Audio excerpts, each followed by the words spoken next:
roller hockey a commencé à exister suite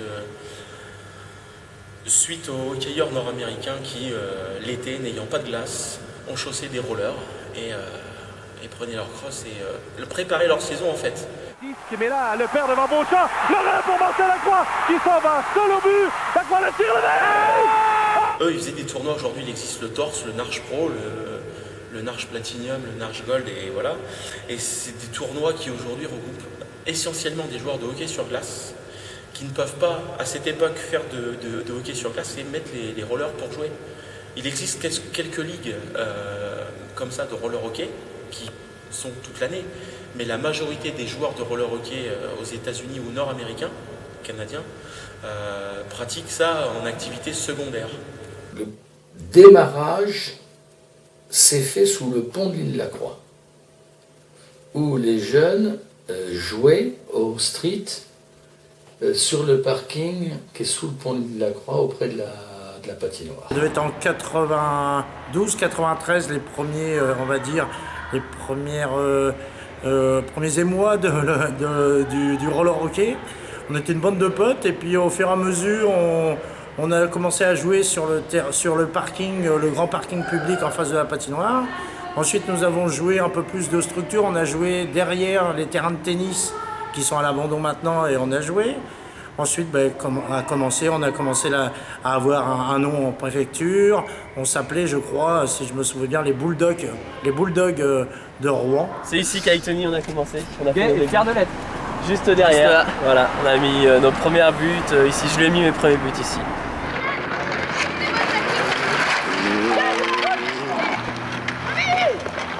Il y a une pratique qui se fait dans la rue, c'est le street hockey. Et le street hockey, pour être reconnu, il faut être fédéré. On se renseignait pour avoir les statuts, pour créer notre club. Il y a un moment, il faut savoir à quelle fédération on va être voué, quoi. Et à l'époque, c'était en grande discussion entre la Fédération française des sports de glace, où le hockey était encore attaché à cette époque, et la FFRS. Et je pense que c'est le ministère de la Jeunesse et Sport qui a tranché. Qui décide à l'époque, vous avez des roulettes, vous allez voir la Fédération française de roller skating. Il y avait Cléon, il y avait Sotteville.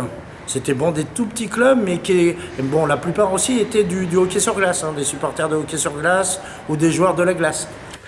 Donc j'appelle, voilà, je voudrais faire du hockey. Vous avez quel âge? 14 ans. Vous êtes trop vieux.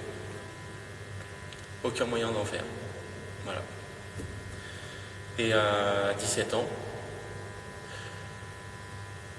j'allais voir les matchs de hockey sur glace et à 17 ans, en fait, j'ai vu qu'il y avait des gens qui commençaient à faire du roller avec des crosses. Puis voilà, je m'y suis mis comme ça, dans la rue. On sautait par-dessus une barrière d'une école pour aller en faire sur un terrain extérieur avec un revêtement aujourd'hui on pourrait qualifier de non praticable. On achetait régulièrement des cages en plastique, ça faisait pas bien long feu. Au bout de quelques shoots, il n'y avait plus de cage, donc on retournait aux bonnes vieilles chaussures. Je me souviens même que le premier but qu'on a fait, c'était un but avec des tuyaux de plombier. Et le premier shoot qui est arrivé, c'était une balle, c'est Emmanuel qui a tiré. Il a tiré dans l'angle et il a explosé le but en fait. On avait passé 6 ou 7 heures à le faire, avec des beaux filets, etc., peint en rouge, nickel. Et en 8 secondes, il n'y en avait plus. Au bout d'un moment, on est allé voir la mairie de Rouen. Il y a eu quelques petits problèmes parce qu'ils ne croyaient pas beaucoup en roller hockey au point de départ. Et donc, au fur et à mesure, on a commencé, on avait peut-être une vingtaine, trentaine, quarantaine de licenciés. Et donc, ne voyant rien venir de côté de la municipalité de Rouen à l'époque, en 93-94, nous avons décidé d'aller à Mont-Saint-Aignan. On a intégré le Mont-Saint-Aignan Roller Skating. Donc je rentre dans le club de Mont-Saint-Aignan Roller Skating d'ailleurs. Il y a une section roller hockey. Aujourd'hui elle n'existe plus à Mont-Saint-Aignan, cette section, mais il y a toujours un club. Et donc je joue, entre guillemets je joue. Donc, savoir qu'à l'époque, quand tu avais 3 matchs, tu étais content. Et en fait il y avait des jeunes qui avaient envie de jouer. Le problème c'est que ces jeunes, il n'y avait personne pour s'en occuper. Donc voilà. J'ai commencé comme ça, juste au départ pour organiser, pour qu'il y ait du monde qui soit responsable sur un entraînement de jeunes. Et puis au fur et à mesure, j'ai entraîné Et j'ai entraîné et puis en fait je me suis aperçu que ça me plaisait. Et l'année d'après, j'ai continué avec les seniors. Quand il est venu jouer, tout de suite, on a vu la différence. Et ensuite, quand nous, par obligation professionnelle, avons quitté le club, Pascal et moi, Johan a repris le club. Et puis chaque année, il y avait un tournoi rollerblade qui se passait au Place Saint-Marc. Et donc l'objectif, c'était chaque année de faire le tournoi à Place Saint-Marc. On allait faire un petit tour Place Saint-Marc, parce qu'il y avait le tournoi de l'Open de France.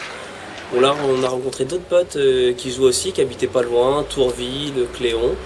Et du coup, après ça, on a tanné nos parents pour qu'ils montent un club. Il y avait notamment le père de Tony Bouffard, il y avait mon père, on a monté le club des Chiennes de Tourville. De ce troisième Open de France de foot hockey, ici avec les qualifications de Montpellier.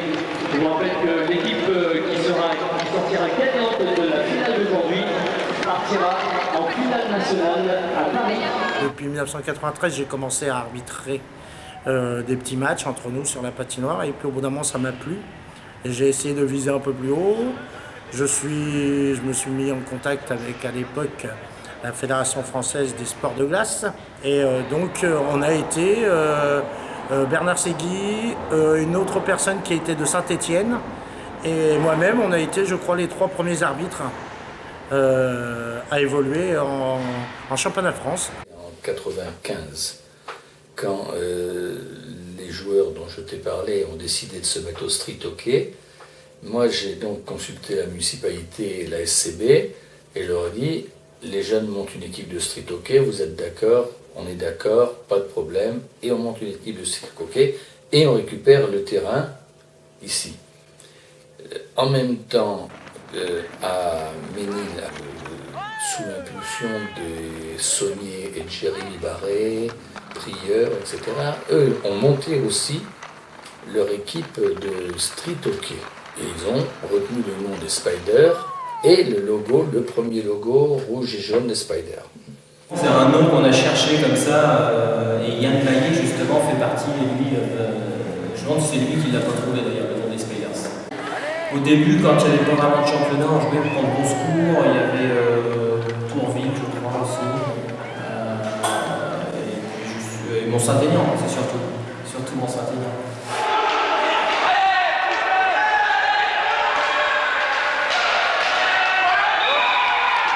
Le match était très tendu.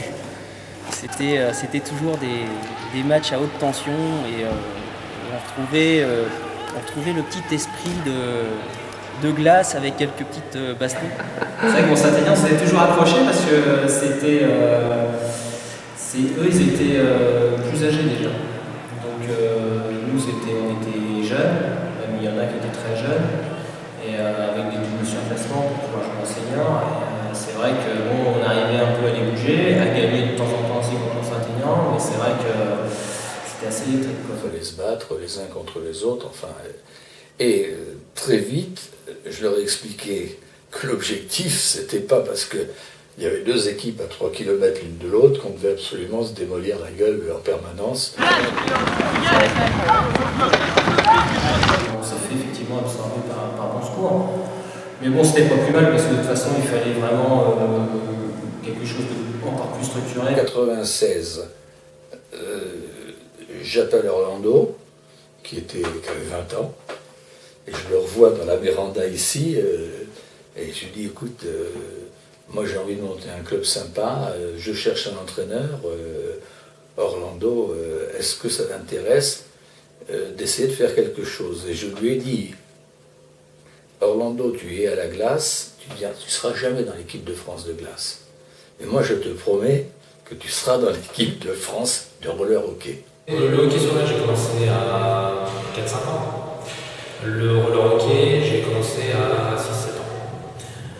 Je joue au hockey sur glace, quand je joue au hockey sur glace, je joue au roller hockey. Je faisais que ça tout le temps. Et donc, quand le roller hockey s'est développé, pour moi, c'était normal, puisque c'était une discipline que moi je connaissais déjà, et bon, des gens découvraient, mais pour moi c'était facile. Orlando Cudiccio et Daniel No pour le premier bloc défensif. Soit je restais au hockey sur glace et je restais professionnel, ou alors je réduisais, je partais dans la vie professionnelle, et là j'étais plus pro, et j'étais à un niveau plus bas.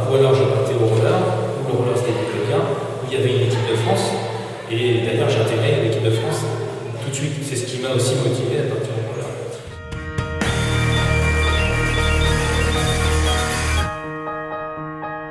Les bases de cette équipe espoir ont donné envie à tout le monde de monter une équipe forte. Les espoirs sont devenus juniors, et en devenant juniors, ils se sont retrouvés en demi-finale de France. C'est à ce moment-là que l'idée commence à germer de créer la Nationale 1 en France. Il y avait les championnats du monde à Amiens, et qu'on fait la réunion de création d'une Nationale 1. Donc j'ai participé, me suis même retrouvé, je crois, président de la commission. Pas beaucoup de temps, mais le temps que ça oblige un petit peu à tourner. Choix des équipes nationales 1. Oui. Amiens, Angers, Grenoble, Paris, Rethel Serras, Oui. Ris-Viry, c'est quasiment la Ligue Magnus. C'est parce qu'il y a un vivier. Il y a un vivier de joueurs et d'entraîneurs. C'est ça la réalité.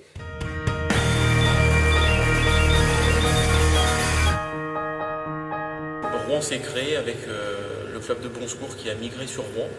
Et il y avait quelques joueurs de Mont-Saint-Aignan, dont moi et mon frère, qui étions à fond dans la compétition. On voulait faire de la compétition. J'avais eu l'accord de la Ligue de Normandie que si on monte une équipe nationale à Rouen, elle acceptait que les joueurs des différents clubs, les meilleurs joueurs des différents clubs, puissent y participer. Au printemps 2000, moi je négocie avec la mairie et puis le directeur de la jeunesse et des sports. J'ai été contacté d'ailleurs par Johan et par Jean-Pierre Lenné, qui m'ont demandé si je voulais être le second gardien de l'équipe de Rouen, la première équipe de Rouen. Donc j'étais la doublure de Rodolphe Gauchon. Il avait fait une proposition à certains joueurs pour venir intégrer l'équipe Fagnon des Spiders. Quand Johan a compris que l'avenir y passait par un club de Rouen national, et que lui, il aurait sa place dedans, puisque quand il m'a fait passer un message par Orlando, je lui ai dit attends, j'attends, il n'y a aucun problème pour le prendre en charge, voir comment régler, lui trouver un emploi jeune, enfin, etc. quoi. Donc Johan est arrivé avec les meilleurs pour monter le National 1. Puis surtout des anciens joueurs de glace mélangés à des joueurs qui jouaient comme ça dans la rue et qui avaient progressé d'une rapidité. C'était fou de voir la rapidité des jeunes à cette époque-là. Je lui ai dit écoute, Benoît, moi ce que je peux te dire, c'est qu'on va appeler le club les Spiders. Et c'est toi qui as créé les Spiders, et je garde ton logo, et je garde au début tes couleurs. C'est sympa que les Spiders, ça continue et puis ça vienne de là, c'est rigolo, quoi.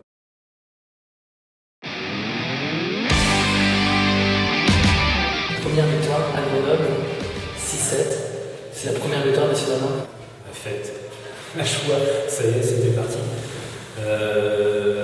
Oui, c'est vrai qu'il y avait eu un début de saison qui était assez difficile. Ce qui était bien à l'époque, c'est qu'on était une bande de copains et on jouait vraiment pour le fun. Le premier jeu de maillot national 1, on ne l'a jamais vu, on l'a reçu dans les vestiaires, je l'ai eu dans les vestiaires d'Amiens au premier match. Personne ne savait quels seraient les maillots. Les maillots rouges et blancs. Oui, les rouges et blancs, tout le monde a fait. Hein? Bon, depuis, tout le monde s'y est bien habitué, mais au début, c'était...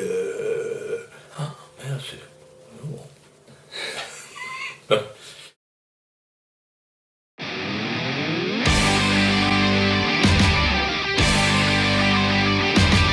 De mémoire, on ne perdait pas grand-chose. Malheureusement, on ne perdait pas grand-chose, de toute façon, c'est la défaite. Mais si je me rappelle bien, en perdant Rodolphe Gauchon, qui est un très très bon gardien, on remplace par Tony Bouffard et c'était Ronan Mangui, c'est ça? Ronan Mangui qui étaient des gardiens qui étaient en apprentissage. Oui, on s'est pris aussi des trempes, mais il y a des moments où on perdait d'un but. Et c'est ça qui qui était un peu difficile sur les saisons dernières. Il n'y avait pas que celle-là. Bourmont, il ne manquait pas grand-chose.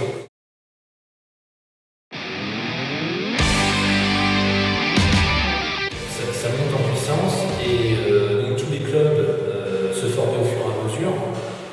Et nous, c'est vrai qu'on sait toujours, enfin moi c'est ce que j'essaie de montrer, c'était de rester sur des bases de hockey sur glace avec en compétition de la performance, de l'entraînement poussé. Je pense que ça a aidé, on est monté comme ça en puissance. Et on a fait l'équipe féminine en mars 2003. Donc c'était juste des loisirs, des féminines loisirs qu'on a ramenés au hockey. Une équipe de filles, ça change. Au moins, on montre que les filles sont capables de faire du roller hockey. Les filles, c'est plus du wifi, après c'est vrai que c'est moins fort. Et je pense que c'est super bien parce que c'est pas le premier sport auquel pensent les filles. Donc ça c'est bien. Ça ramène du monde, je pense, du monde qui découvre le sport en lui-même. Ça permet aux filles de commencer parce que commencer avec les gars, c'est pas forcément facile. À l'origine, c'était une initiative collective de 2-3 personnes. Mais au fur et à mesure, on s'aperçoit que la création de cette équipe féminine a été le précurseur dans le développement du club, entre guillemets, par rapport à sa politique. Quand on retrace l'historique, on s'aperçoit qu'au début, il y avait l'effectif National 1, il y avait la National 2, il y avait 2 et 3 équipes jeunesse. Et on s'aperçoit que le premier déclencheur d'un autre type de développement par rapport au club, c'était cette création d'équipes féminines.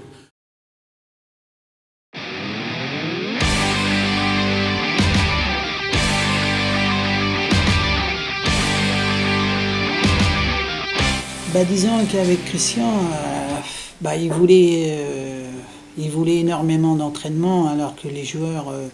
Certains joueurs, c'était pas possible de s'entraîner 4 fois la semaine. Je pense que les joueurs n'étaient pas encore formés pour avoir un entraîneur ou un coach. Christian Guinness, oui, Rodolphe l'a pas accepté. Ça c'est vrai. Après, je pense qu'il y avait d'autres joueurs, c'était identique. Pourquoi ? Parce que Christian avait un certain principe d'entraînement que les autres ne voyaient pas réellement l'utilité. Des glaçeux comme Rodolphe Gouéchon ne comprenaient pas. Et voilà, c'est mal passé. Bon, maintenant, Rodolphe Gouéchon, il n'a pas un caractère facile. Finalement, c'est pour ça, il n'est pas resté longtemps pour des petits conflits de joueurs. C'était dommage. Je pense qu'on aurait pu faire un excellent travail avec lui.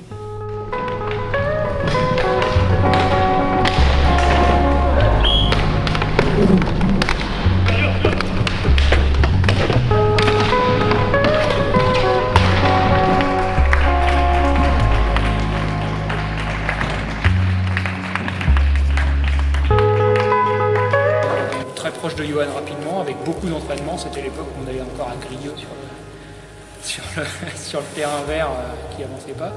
Et donc 4 entraînements par semaine, donc forcément on s'intègre très rapidement, on fait des contacts super rapidement et le contact avec Johan était super facile.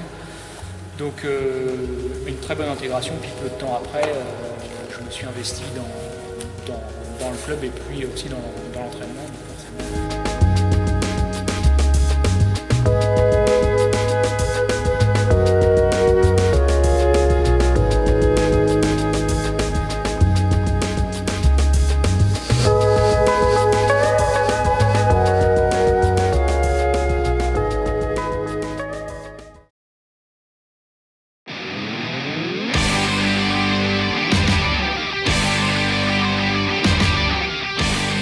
Donc il y a un moment, il n'y avait plus de rien.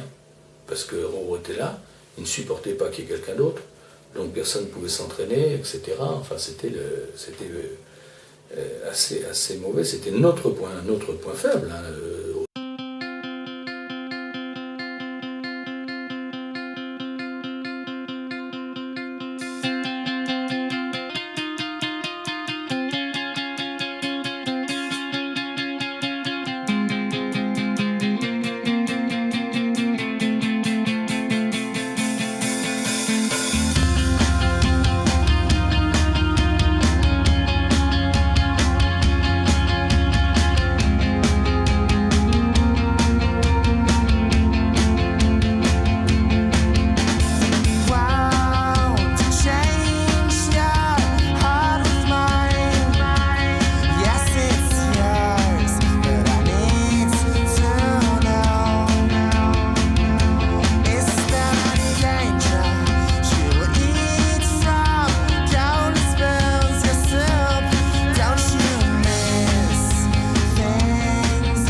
m'a appelé parce qu'il avait besoin d'un gardien. Donc j'ai dit pourquoi pas, on essaye. Et puis, Il arrive pour le premier match à Anglette.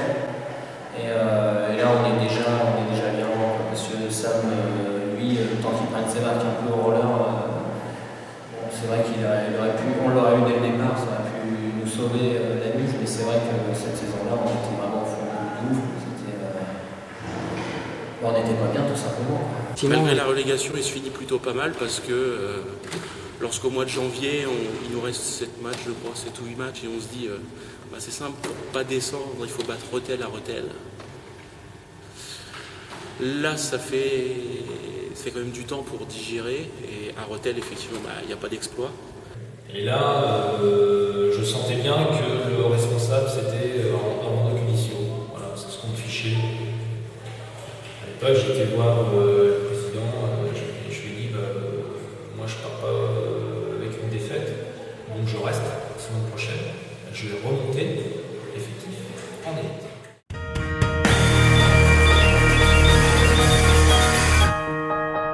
En fait, on a fait 2 finales contre Rethel de suite en Coupe de France. On a joué à Nantes, on a perdu 7-4 je crois, et la semaine d'après, contre Rethel à Caen.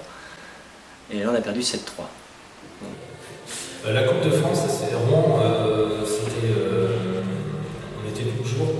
on allait toujours jusqu'au bout en Coupe de France. Mais on perdait à chaque fois à la fin, malheureusement. Parce que je pense qu'on n'avait pas l'habitude de jouer des finales. J'étais avec les supporters, les nombreux supporters qui s'étaient déplacés pour cette finale. Très très grosse ambiance. C'est la première fois que je voyais un match de roller hockey à ce niveau-là, avec cette envie de gagner là, parce qu'il y avait quand même de l'enjeu, c'est vrai. Et vraiment un des plus beaux matchs que j'ai vus jusqu'à présent, en termes de qualité de jeu, en termes d'envie, en termes d'ambiance qu'il y avait, de voir autant de supporters passionnés et puis en train d'acclamer l'équipe pour laquelle ils étaient venus. Et vraiment une très belle expérience.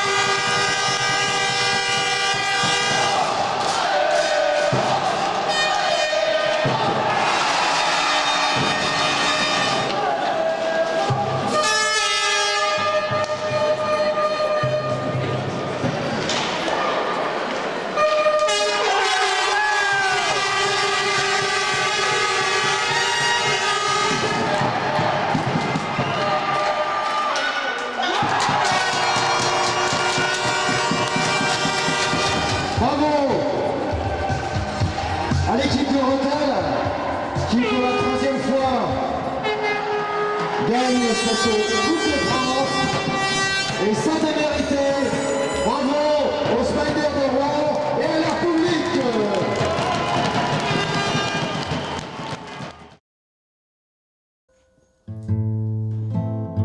D'abord, je n'ai jamais regardé le classement de l'équipe. Et je ne l'ai jamais dit à personne. Donc on jouait toute l'année, et moi le président, j'étais président du club. Et pour que le club marche, il fallait qu'il y ait une nationale. Voilà.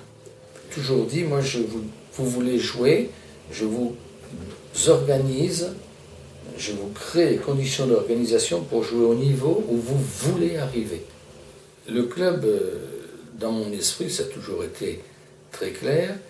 Une fois que l'ensemble marcherait bien, comme club, je lâche. Puisque tu as des dynamiques qui se créent normalement sur des périodes de croissance, de lancement. Les dynamiques se créent normalement. Puis une fois que la croissance est faite, tu as un changement de dynamique. Et c'est plus du tout de la même façon de gérer, c'est plus tout à fait les mêmes hommes, les mêmes méthodes, etc. Il y a des ruptures qui se font. La continuité ne pouvait pas s'assurer, entre autres par Johan, tel qu'il était. Donc il fallait absolument que Johan foute le nez à l'extérieur et aille vraiment faire son tour du monde, quoi. Enfin, aille regarder. Donc j'ai bloqué le système et j'ai dit Johan, non, t'as plus. Johan, je suis désolé, t'avais 5 ans. tes 5 ans sont finis, tu as passé tes examens, grâce à nous, tu as pratiquement fini tout, etc. Johan, je ne renouvelle pas ton contrat. Drift away while I read newspaper, put on a shelf, take it out right after. Let me go out with my jackets and leather. On se faisait pas trop d'illusions, sachant que il n'y avait pas eu de moyens pour pouvoir pérenniser l'emploi de Johan. Donc le club, je sais bien qu'il ne pouvait pas sortir son salaire. Mais c'est la manière. Oui, c'est vrai que ça a été un coup dur. Ça a été un coup dur. Après, il est parti du club. Après, peut-être que pour lui, ça lui a fait du bien aussi de voir autre chose. Je pense, parce que c'est toujours positif. Mais vu comment ça s'est passé, c'est la manière surtout qui n'a pas été top. Je sais pas si je le comprends même vraiment aujourd'hui, ce qui a pu déclencher ça ou pourquoi on en est arrivé là, mais c'est vrai que je me rends compte que Johan est quand même une personne qui s'investit énormément pour le club et qu'à cette époque-là, il a eu un gros manque de reconnaissance en tout cas. C'était un gros gâchis avec tout ce qu'on avait fait derrière, passer autant de temps pour construire ce club et en très peu de temps le remettre à zéro. Très mal le fait que Johan n'était plus au club, il était obligé de chercher un emploi sur un autre club. Forcément, il n'allait pas rester dans la région et tout ça, quoi. Donc, et moi, le fait aussi était qu'on avait toujours joué ensemble, Mont-Saint-Aignan, puis après Rouen. Et le fait de devoir jouer sans Johan, au début c'était bien. De m'exiler à Guérétoun pendant 2 ans, c'était la chose que je pouvais montrer mon désaccord envers les responsables du club de Rouen. Je suis allé à Angers surtout par rapport à partager l'expérience du haut niveau que Geoffroy pouvait avoir. Après, l'opportunité d'y jouer, tant mieux. Mais c'est surtout ça, après l'opportunité de coacher des équipes comme les Chiens Sales, le nom qu'ils ont pris après, donc les N3 d'Angers qui sont montés en N2 et partager des moments qui étaient assez forts parce que c'était mon premier titre avec eux en fait. Le premier titre. Il a bien rebondi, c'est ce qu'on voulait autour de lui, c'est vrai qu'on ne l'a pas laissé tomber. C'est pour ça que je me déplaçais quand il y avait des gros matchs à Angers. J'étais présent avec ses parents, sa famille. Ça nous a fait du bien de prendre l'air en fait à Angers parce que Angers, le cadre était déjà super. Enfin voilà, la ville, je sais qu'on a apprécié tous les deux. Il a pris de l'expérience, il a rencontré des nouvelles personnes dans le club, des personnes qui s'investissaient autant que lui, comme le président d'Angers qui était vraiment. Enfin voilà, je sais qu'avec lui ça a été super.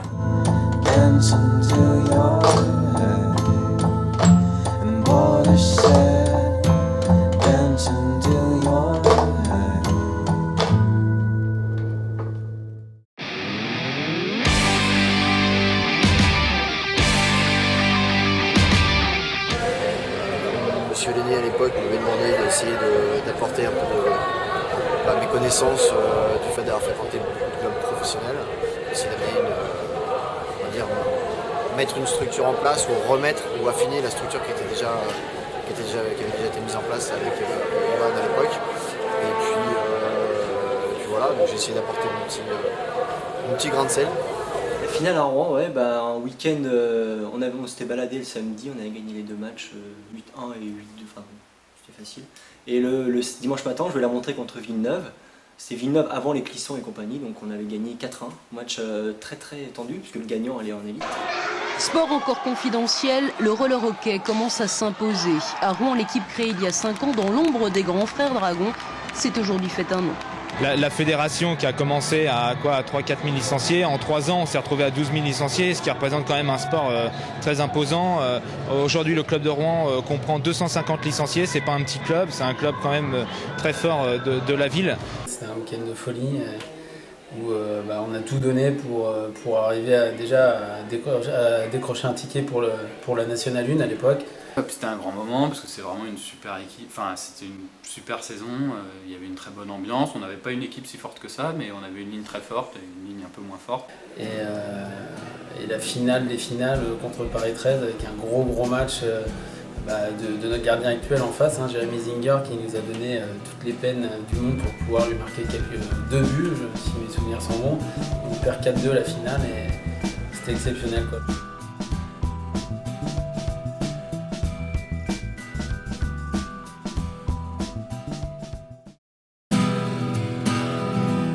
Chaque équipe avait son propre maillot, son propre logo. C'était ça avait progressivement, pour des raisons d'intendance, le premier qui a fait les maillots, donc c'était un prof de dessin, qui a fait le premier logo, etc. Le maillot bleu, tu veux. Bon, faut jamais être trop loin. On disait qu'est-ce qu'on garde? On garde Spider, on garde une araignée. Oui, non, mais il faut garder des images fortes. Toute la France connaît parfaitement notre maillot, le maillot, etc.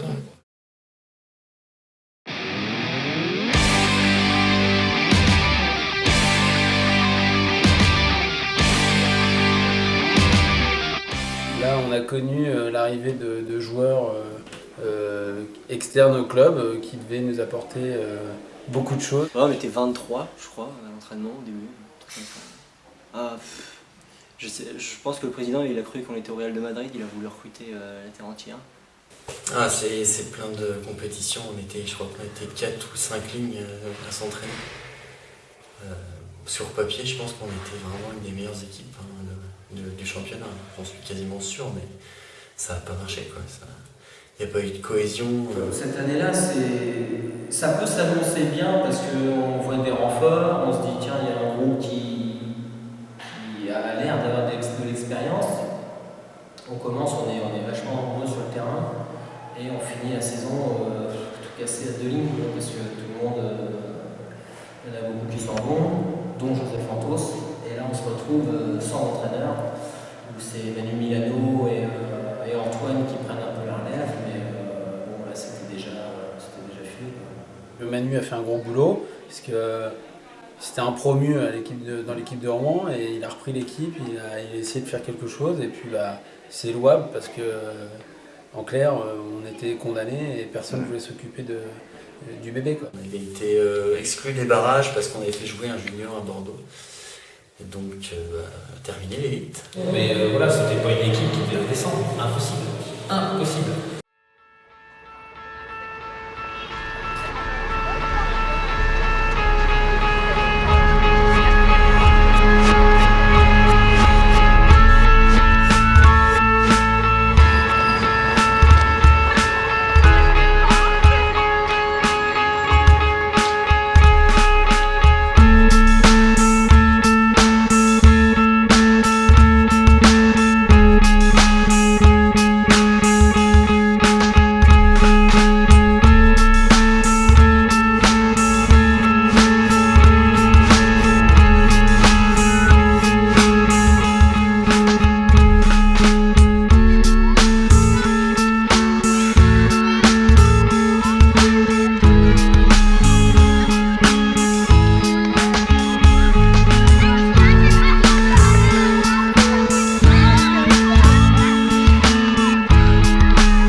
tellement aidé par sa participation au club était capitaine de l'équipe de France, je me suis dit, si on fait les championnats d'Europe à Rouen, on a une chance raisonnable que l'équipe de France gagne. Voilà, c'était ça l'idée. Et à la fin des championnats d'Europe, toutes les gens nationales, enfin de la commission roller étaient là, et elle leur a dit, messieurs, mesdames, je vous dis au revoir, vous ne me reverrez plus, c'est fini. Ils ont gagné leur place sur la photo, ils sont entrés à Rouen dans l'histoire du roller hockey. Les Bleus sont champions d'Europe, ils savaient le titre tout proche, mais ils avaient un dernier obstacle à passer, les Tchèques. Les Tchèques, justement, la bête noire des Bleus, celle qui est toujours en travers de leur chemin. Les Français en blanc veulent conjurer le mauvais sort, ils imposent leur rythme, mettent la pression, multiplient les tirs, mais rien n'y fait. On commence à croire que les Tchèques sont vraiment coriaces, surtout quand ils ouvrent le score à la 16e minute. À la reprise, les Bleus attaquent de plus belle, les Tchèques s'énervent, sanctionnés, ils sont réduits à 2, les Français en profitent pour égaliser. On se dit que ça y est, que les Bleus ont brisé le maléfice, 4 petites minutes d'euphorie et puis s'en vont, les Tchèques prennent l'avantage. L'équipe de France ne joue pas petit bras, elle recolle au score dans les dernières minutes, 2 partout, match nul, mais les Bleus l'emportent à la différence de but. Avec nos jeunes qui sont plein de tonus, on a été les chercher bien dans leur zone. Ils n'ont pas pu jouer, on a dominé le match réellement.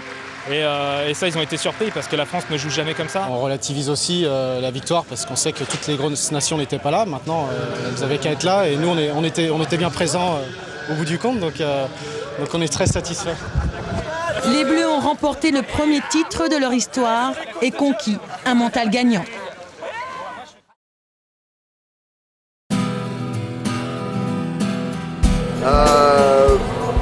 Ras-le-bol, c'est un bien grand mot, c'est surtout que ça a clashé avec certains joueurs, et surtout aussi avec monsieur Lenné. Il venait pour s'occuper du club et il trouvait que les gens n'étaient pas au niveau de sérieux ou professionnalisme, mais c'est pas des professionnels dans le roller. Ça s'est vraiment fini en eau boudin, mais je pense que de toute façon on était arrivé au terme de ce que moi je pouvais apporter et de ce que le roller peut aussi m'apporter. J'ai fermé ma gueule dans le vestiaire quand on a annoncé son départ, alors que je pense qu'intérieurement je trouvais que c'était une petite catastrophe. D'ailleurs la suite nous l'a prouvé, dès qu'il est parti, ça a été l'effondrement de l'équipe. Voilà quoi, je pense. Samuel c'était un mec moi personnellement que je trouvais très sympa, je trouvais très bon. Parfois démotivé, mais bon, voilà quoi. Tout le monde a ses passes. Et puis je lui ai jamais dit qu'on me regrettait, mais si tu m'écoutes Samuel, moi j'étais amèrement regretté pendant cette année-là. Je me suis dit après je garde aussi de très bons souvenirs de certains joueurs. Pas tous, mais je garde des bons souvenirs de certains joueurs, des petits à la N1. Voilà, Samuel, ça a été, c'est sûr que ça paraissait être un très bon choix au niveau sur le plan élite, quoi, pour faire progresser le club. Quelqu'un de professionnel qui a connu le haut niveau en glace, qui sait comment marche un gros club. À première vue, ça paraissait être une bonne idée. Mais là, j'ai découvert maintenant qu'un club, c'est pas que son équipe élite, c'est aussi les jeunesses, les loisirs, les bénévoles, et pas seulement le groupe de tête. Le départ de Johan a été difficile puisque il cadrait beaucoup quand même, et quand il est parti, il y a une grosse partie du cadrage qui est partie.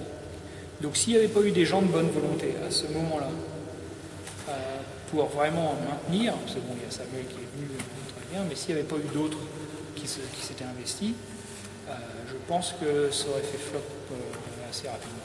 Parce que pour toi, ça n'a pas fait flop ? Non, je peux pas dire, je peux pas être négatif comme ça puisque je me suis investi beaucoup à ce temps-là. Il fallait tenir, la barque tenait à bout de bras, c'est clair. 1 an ou 2 de plus, ça aurait pas tenu, c'est sûr et certain, puisque les gens se lassaient.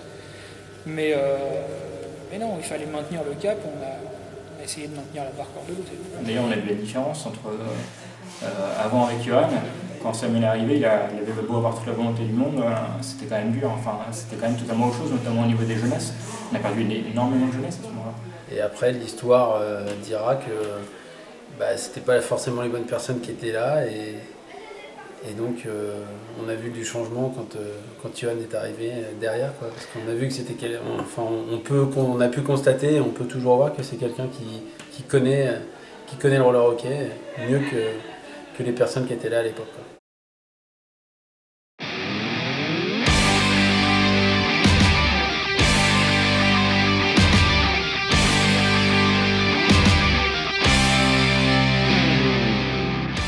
Johan il m'a appelé, je pense que c'était fin mai, il me dit tiens, est-ce que ça te dit de jouer à Rouen avec moi?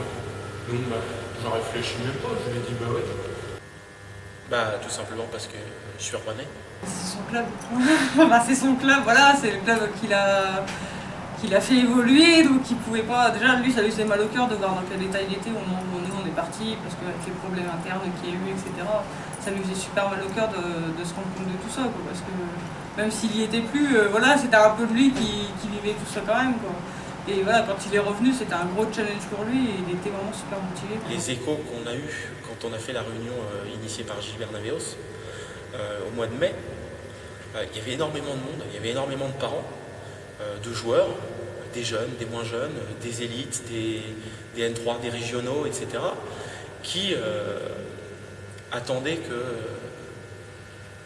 quelque chose se produise. Ça a été net, parce que dès qu'Yoann est arrivé pour présenter son projet, il n'y avait pas photo avec ce qui existait au club. C'était un projet basé sur reconquérir les jeunes, les anciens qui étaient partis. Et puis finalement ça a réussi, parce qu'aujourd'hui il y a une bonne quinzaine de poussins. Les Benjamins ils sont un peu moins, mais ça commence à monter aussi. Puis dans les autres équipes jeunes, c'est pareil. Dès le retour de Yoann, déjà, on était beaucoup satisfait de son retour, connaissant son travail et tout ce qu'il avait apporté au club de Rouen et au club d'Angers par la suite. Donc, dès qu'il est revenu au niveau sportif, il nous a donné vraiment envie de nous battre et de jouer pour gagner. Il est revenu plus fort et il est revenu avec de l'envie, chose qu'il n'avait plus avant de partir.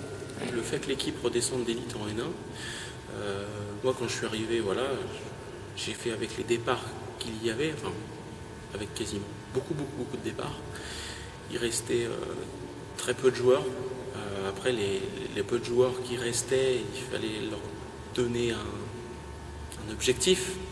L'objectif c'était la remontée, donc ça s'est pas forcément bien passé. Je suis allé chez Monique Labreux, je lui demandais si elle voulait devenir présidente du club. Donc j'étais plus ou moins au courant que ça allait se passer comme ça forcément. Mais j'avoue que ce jour-là, je faisais pas le même. J'y suis allé, je me suis dit j'espère qu'elle va accepter parce que sinon je vois pas du tout qui on va mettre en place. Et j'y suis un peu allé. Et elle a accepté, elle a dit qu'elle réfléchirait, mais bon, à sa tête. Il m'a appelé, il m'a dit est-ce que je peux te voir? Alors je lui dis bah oui. Donc Johan ne disait pas trop rien, Emmanuel il me dit moi je crois savoir pourquoi. Il va te demander pour être président, je lui dis ah bon. Alors il me dit ouais mais c'est du boulot et. Mais malgré mon désaccord, mais je me doutais qu'elle allait quand même prendre la présidence du club. Quand Gilbert m'a dit Jean-Pierre, ça se passe mal, j'ai dit oui, c'est normal. Bon, et alors il y a une solution. Il m'a dit oui, mais il y a une solution, mais je suis pas sûr que ça va te plaire. J'ai dit si, c'est Madame Labreux qui veut être présidente. Il me dit oui, j'ai dit c'est évident. Je me suis dit de toute façon je vais toujours le faire un an, et puis bon, ça fait 4 ans quoi. Flo il arrive, c'est un entraîneur qui a déjà entraîné d'autres équipes avant, qui a une expérience qu'on ne connaît pas du tout. Déjà le contact avec Johan a été direct très très bon, puisque son projet, moi j'adorais vraiment le projet et je me suis dit je vais m'éclater dans ce taf. S'il s'investit autant avec les gens, aussi bien dans les équipes seniors que dans les équipes jeunesse, c'est parce qu'il a envie et il sait développer des très bons rapports avec les gens. On ne le connaissait pas du tout. Pas du tout. Mais bon, Florent, c'est quelqu'un de bien. Il est parti. Je comprends qu'il soit parti. C'est dommage, c'est tout. C'est dommage.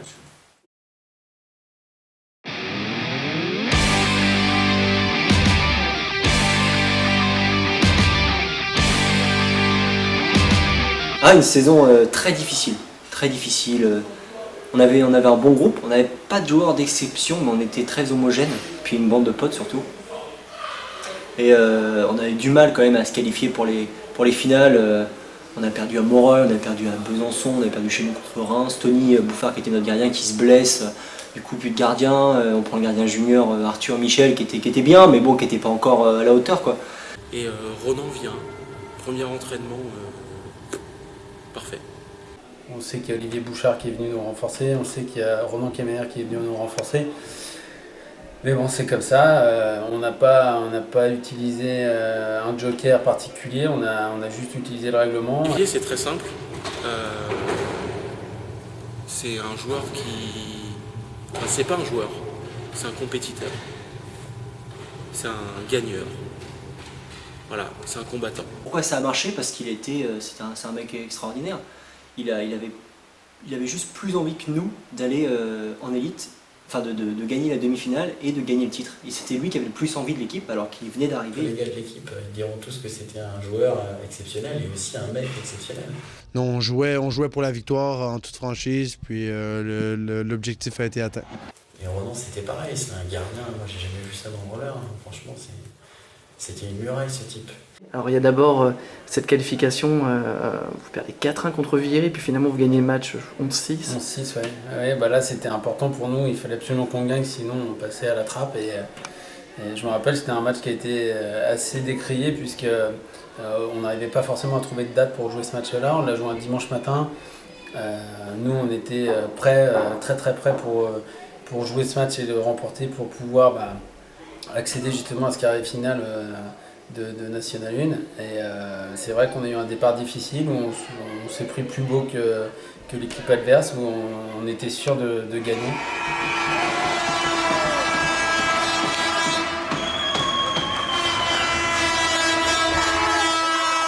Donc déjà rien que la qualif en demi-finale était vraiment génial à vivre. Et puis après voilà, on tombe contre La Chapelle, les mecs invaincus chez eux de toute la saison. Ils débarquent ici, on n'a pas Bouchard, ils nous battent, logique. Et puis au retour, ils font l'erreur que plein d'équipes font. Voilà, nous on était prêts. Pas forcément prêts à faire un exploit, mais prêts à jouer. Et quand on est arrivé, on a vu des... Enfin, j'ai toujours cette image d'un joueur qui arrive avec les lunettes de soleil, les bottes de Santiago. Ils avaient déjà les tongs et les lunettes de soleil pour nous dire nous on est en élite l'année prochaine, j'espère que vous n'allez pas trop souffrir ce soir. Bon. Tu vas chez l'archi-leader du championnat et tu lui mets 6-0 chez lui, dans une salle comble où il n'y a pas un bruit. On gagne 7-2. Il y a beaucoup de joueurs dont l'objectif numéro 1 c'était quand même la montée. Et qui après ont visé le titre, mais tu vois, c'était pas... Enfin, l'objectif était rempli avant la finale. Et moi, je n'étais pas comme ça, moi. Il me fallait vraiment le titre. On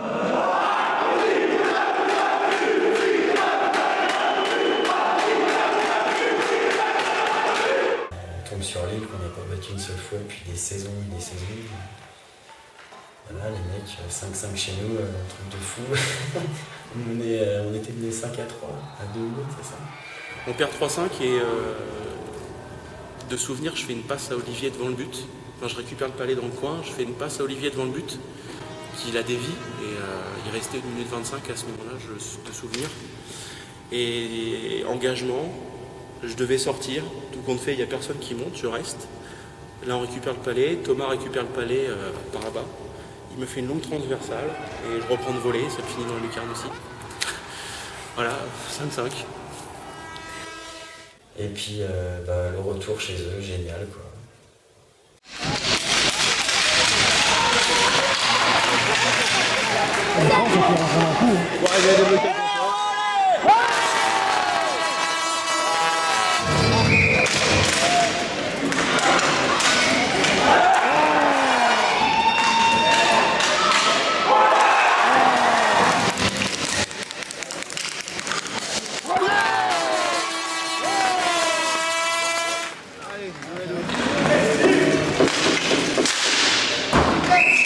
bien.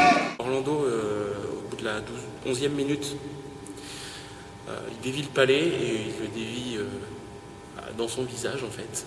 Il n'y a pas eu un mot sur le banc, on n'a pas dit oh mince, on perd Orlando, qu'est-ce qu'on va faire? On sait pas, il n'y a pas eu de gens ou de joueurs qui étaient abattus. Maintenant, il y a eu des regards, on s'est tous regardés, on a tous pris nos responsabilités et là dans les regards ça voulait dire bon bah on va faire ça pour le club et on va faire ça pour Orlando. Bon bah voilà, maintenant on gagne pour lui, de toute façon on n'a rien à perdre, on est en élite quoi qu'il arrive, que du bonus, on va arrêter de se prendre la tête et puis on va ramener la victoire pour Orlando. Ça a foutu un vrai coup de fouet aux joueurs, tu vois. On était timide en début de partie, à partir du moment où il est sorti, on a peut-être joué pour lui. Moi, il y a beaucoup de joueurs qui m'ont dit ça. Ils ont pensé à lui tout le match, et puis là, je pense que ça fait la différence.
Quand tu vis 10 minutes d'une finale où tu sais que tu as gagné, c'est incroyable. C'est incroyable, tu joues complètement libéré. Sur la finale, Lille craque complètement, puisque c'était serré la moitié du match et après on voit bien que Lille, soit ils avaient plus de jus, soit la pression et le fait de prendre un but, deux buts, après ils se sont complètement lâchés. Mais je pense que voilà, l'équipe de Rouen, c'est une équipe typiquement française, tu vois, dans le sens, quand on est sûr d'être battu, c'est là qu'on fait des matchs d'exception. Je pense vraiment qu'on a un état d'esprit comme ça. Il y a une mentalité très particulière ici, on baisse vite les bras quand on est au score, mais on est capable de renverser des montagnes. D'ailleurs, on remercie l'équipe de Lille qui avait prévu un lâcher de ballon à nos couleurs, donc c'était sympa, on a apprécié.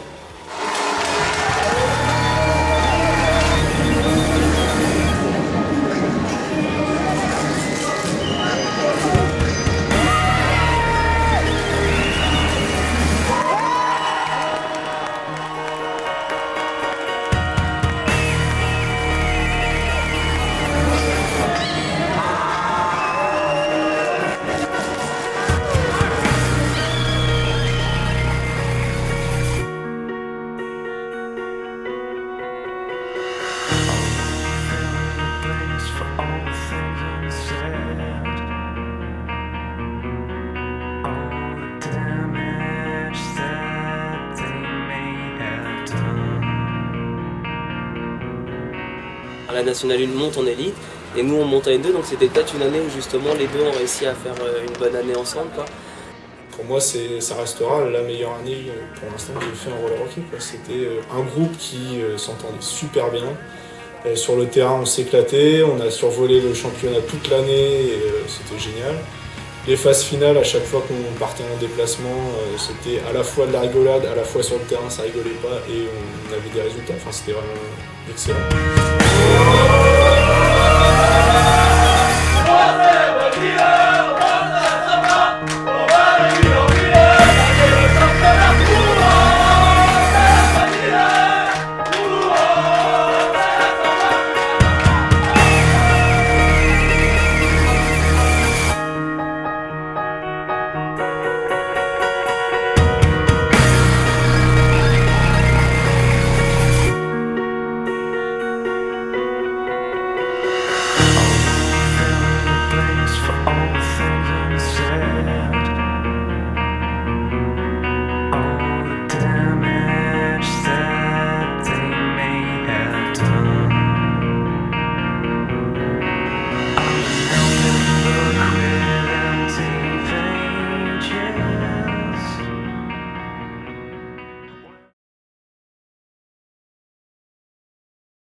Les enfants, à chaque fois que je leur dis, mais quand vous dites à vos copains quel sport vous faites, comment vous expliquez ce qu'est le roller hockey?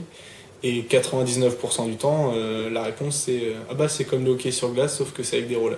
Au début, il y avait un combat entre la glace et le roller.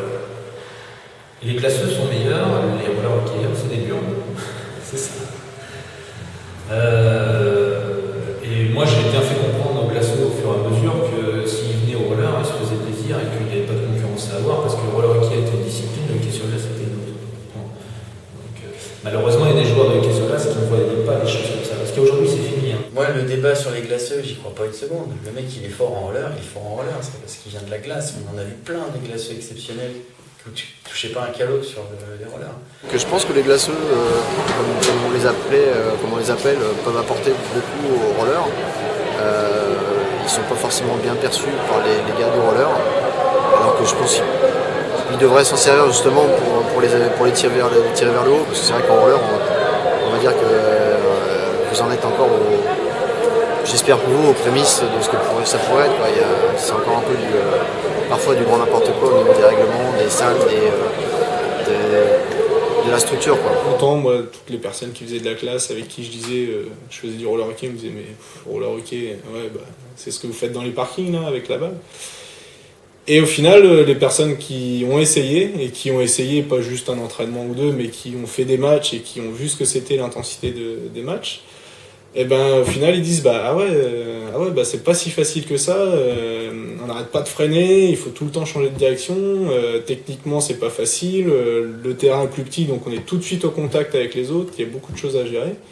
En tant que joueur, donc, je remarque quand même une meilleure maîtrise technique au roller hockey, étant donné que le terrain est globalement plus petit et donc l'absence de jeu physique, de mise en échec. On sait qu'au hockey sur glace, les joueurs sont supérieurs parce qu'ils s'entraînent plus, parce que c'est surtout ça l'entraînement, les cours, la muscu, etc. Il n'y a rien à dire. Tu as des seniors qui pratiquent du roller hockey depuis 10 ans, qui ont fait des fois du hockey sur glace, beaucoup de fois du hockey sur glace, et qui ont une mentalité de combattants, de gagneurs, que n'ont pas certains joueurs, comme beaucoup de joueurs au roller hockey, qui débutent par le roller hockey. Pourquoi? Parce qu'aujourd'hui, on n'a pas le pléthore d'entraîneurs, on n'a pas beaucoup de matchs. Au roller hockey, on est plus sur une partie amateur qui est partie sur de la compète. Mais aujourd'hui, d'ailleurs, cette partie compète, elle est intéressante puisque des glaceux, maintenant, se sont intégrés directement aux Spiders pour faire les fins de championnat où ça a été vraiment le fun pour eux, ils se sont éclatés. Par exemple, Olivier, il jetait beaucoup moins le palais sur la glace après être venu au roller qu'avant. Il l'envoyait moins au fond. Et donc, il trouvait intéressant, sur des stages de hockey sur glace, de pouvoir intégrer des séances de roller hockey par rapport à ce que ça peut apporter sur la conservation du palais et sur la vision de jeu. Pour Ronan, il m'a dit que ça lui avait apporté énormément sur la concentration continuelle sur un match. C'est-à-dire que comme il n'y a pas de hors-jeu, les tirs peuvent arriver très rapidement. On a 20 à 30 tirs de plus au roller hockey qu'au hockey sur glace sur un match. Et donc passer de 30 tirs à 60, ça fait que on est beaucoup plus sollicité, etc.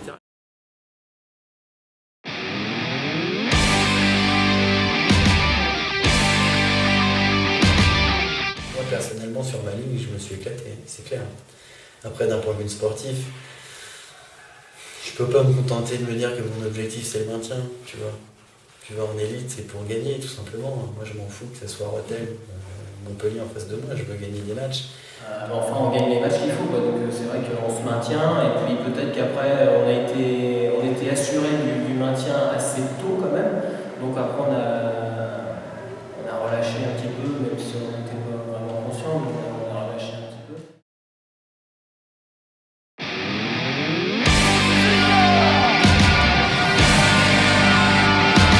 Cette année, je vais remplacer Flo sur toutes les équipes en partant de la N3 jusqu'au Poussin.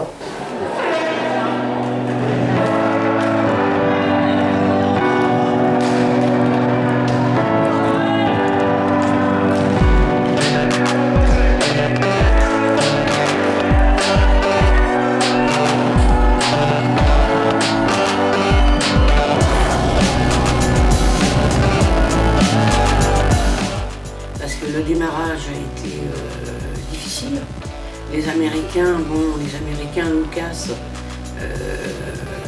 on les a pris depuis pas mal de mois, mais il fallait le temps qu'ils s'adaptent. Angetil, ils jouent bien. Ils jouent bien, bon, bah, le temps d'adaptation, ils n'étaient pas habitués à se bousculer. Bon, bah, ici, il y a les pénalités, bon, les pénalités, il y en a eu beaucoup. C'est que notre faute. On perd 24 points dans les 3 dernières minutes des matchs. Saison très, très difficile, très frustrante, la plus frustrante que j'ai jamais fait et que je pense que je ferai jamais.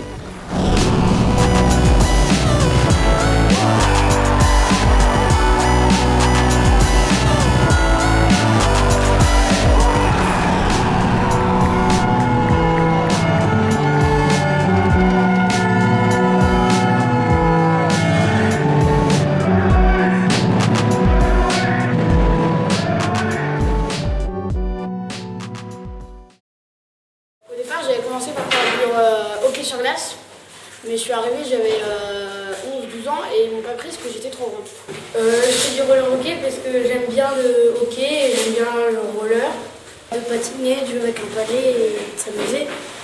J'aime bien faire du hockey parce que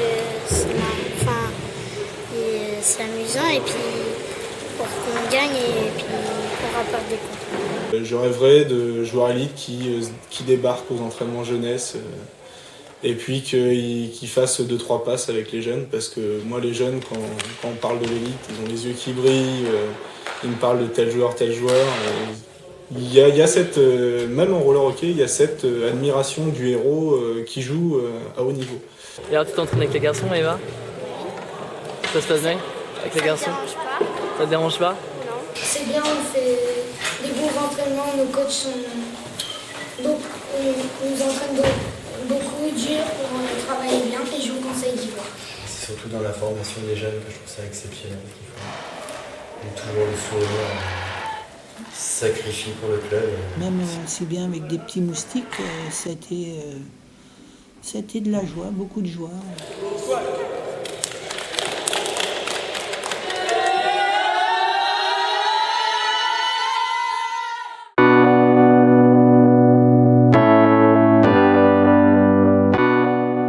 Je pense qu'un club comme ça ne pourrait pas fonctionner déjà sans les bénévoles.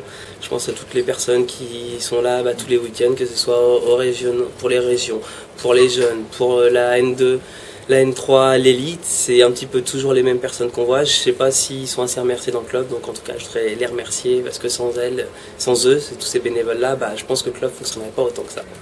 C'était beaucoup d'investissement, mais je ne le regrette pas, sachant les résultats et la bonne ambiance dans le groupe. C'était vraiment pour moi très positif. On communique, on fait rentrer un petit peu d'argent dans les caisses, voilà, parce qu'on en a toujours besoin pour financer soit un minibus. Partie des fois des bénévoles qui travaillent dans l'ombre et c'est vrai que ça fait plaisir des fois d'être reconnu et de savoir que si on n'est pas là, il n'y aura pas d'harmonie, il n'y aura pas de club. C'est un peu notre rôle d'être avec les équipes, de les soutenir. Patoche a été très, très important dans le club. C'est important d'avoir quelqu'un derrière qui soutient une équipe, même s'il y a un coach ou s'il y a un coach adjoint, une personne supplémentaire qui accepte d'être un peu partout, ça fait avancer le club et puis les équipes se sentent un peu moins seules. C'est vrai que de temps en temps je poussais des bons petits coups de gueule sur des matchs, mais je pense que les joueurs appréciaient. Effectivement, c'est Patoche, toute la France connaissait Patoche. J'ai trouvé des gens sympathiques et qui correspondaient à mon image, solidaires des autres, enfin plein de choses comme ça, avec la famille Labreux, qui nous encadrent bien et qui sont sympathiques et généreux. Je pense que faire partie du club, c'est un peu une grande famille.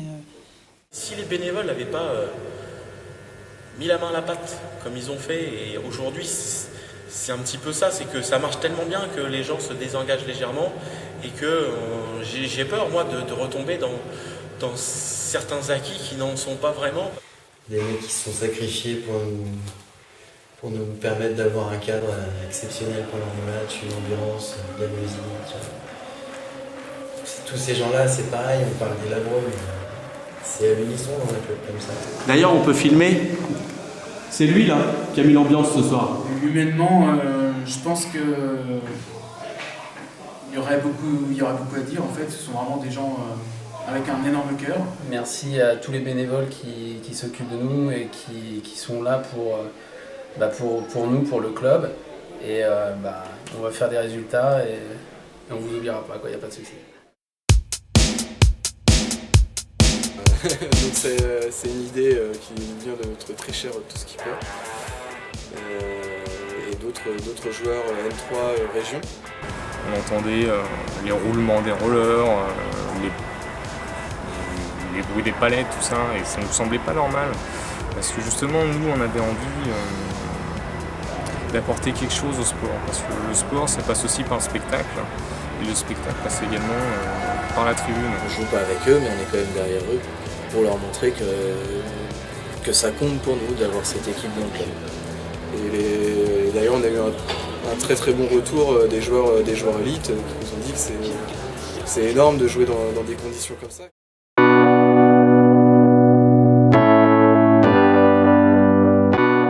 Quel est le premier BE2 roller hockey en France?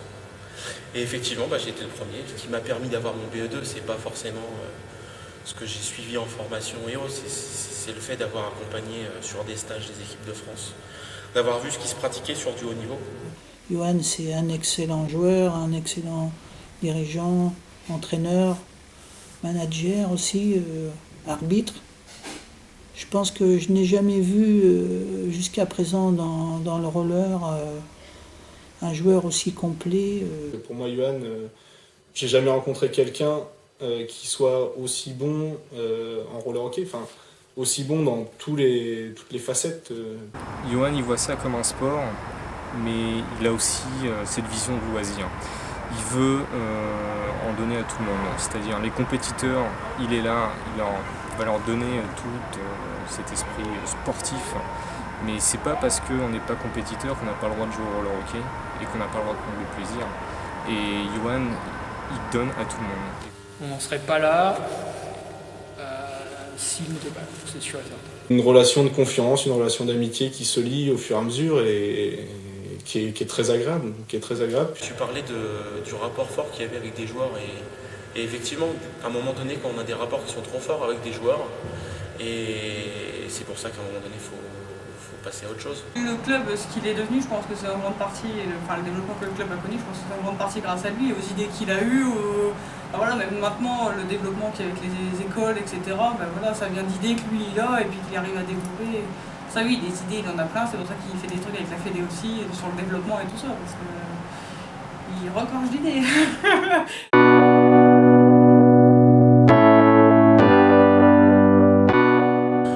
Le club aujourd'hui, c'est 196 licenciés, c'est 1700 pratiquants, c'est 9 équipes de compétition, c'est du loisir, c'est des randonnées, c'est des actions, c'est beaucoup d'animations.